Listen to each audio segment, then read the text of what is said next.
বাস্তবিক নাটোর জেলাতে অনেক কিছু আছে, সে যে ঐতিহ্য কালচার সবকিছুই কিন্তু নাটোর জেলার মধ্যে বিদ্যমান। দেখেন প্রাকৃতিক সৌন্দর্য এগুলো জেলাতে পাবেন না, প্রাকৃতিক যে বিপর্যয় সেগুলো এই নাটোর জেলাতে নেই। সকল ধরনের আবাদ এবং ইতিহাস ঐতিহ্যে ভরপুর নাটোর জেলা। সেই নাটোর জেলার একটা ঐতিহ্য গান হলো লোকশিল্পের মাদার গান। এই মাদার গানের ইতিহাস সম্পর্কে কিন্তু আমরা অনেকেই অবগত না। এই মাদার গানটা সৃষ্টি হয়েছে আমাদের চলনবিল এলাকায়। তো আজকে এই মাদার গান সম্পর্কে আমরা এই ভিডিও সকল ধরনের তথ্য সরবরাহ করব। আপনারা ভিডিওর সাথেই থাকুন।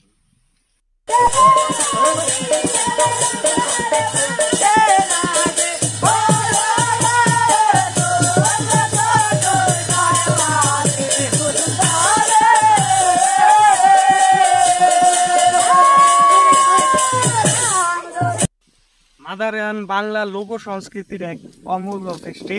মাদার গানের অপোজিট বিষয় হল শাহ মাদার নামক এক পীরের গুণগান করা। মাদার পীরের অনুসারীদের ধারণা মাদার পীর একজন মারিফতি পীর। কথিত আছে ব্যস্ত থেকে দুইটা ফেরেশতা পৃথিবীতে আসে। সেই ফেরেশতার নাম হলো হারুত মারুত। সেই হারুত মারুত ফেরেশতার একটা নারীর প্রেমে আবদ্ধ হয়। সেই প্রেমের সূত্র ধরে ছেলে সন্তানের জন্ম নেয়। সেই ছেলে সন্তানই হলো মাদার পীর। গ্রামাঞ্চলের মানুষ সাধারণত রোগ শোক জাদুটোনা থেকে মুক্তি পাওয়ার জন্য সাধারণত এই মাদার গানের আয়োজন করে থাকে।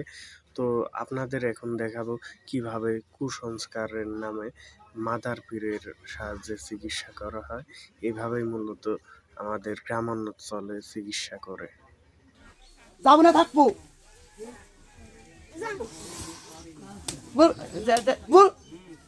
যাবো না থাকবো। মাদার পীরের বন্দনা করে পালা গান শুরু করেন বয়াতি। গানের প্রধান চরিত্র মাদার পীর এবং তার শিষ্য জুমুল শাহ। এছাড়া থাকেন কয়েকজন দোয়ার বাইর। সবাই চারপাশে গোল করে পাটিতে বসে পড়েন। চারপাশে ঘুরে ঘুরে মাদার পীর জুমুল শাহ গান গাইতে থাকেন।